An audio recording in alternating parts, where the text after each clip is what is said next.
بسم اللہ الرحمن الرحیم۔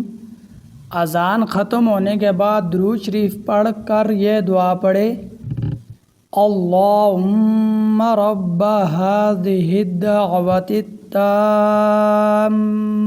والصلاة القائمة آت محمدا الوسیلة والفضیلة وابعثه مقاما محمودا الذی وعدته انک لا تخلف المیعاد۔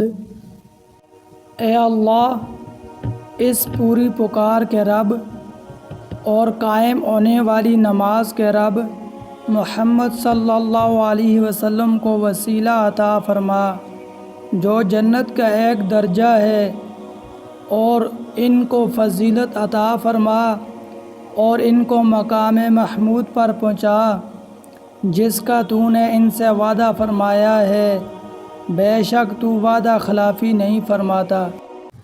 اس کے پڑھ لینے سے رسول اللہ صلی اللہ علیہ وسلم کی شفاعت واجب ہو جاتی ہے۔ مشکات۔ فائدہ: جو اذان کے جواب میں کہے وہی اقامت کے جواب میں کہے، اور جب قد قامت الصلاۃ سنے تو یوں کہے: اقامها اللہ وادامها، اللہ اسے یعنی نماز کو قائم اور ہمیشہ رکھے۔ آمین۔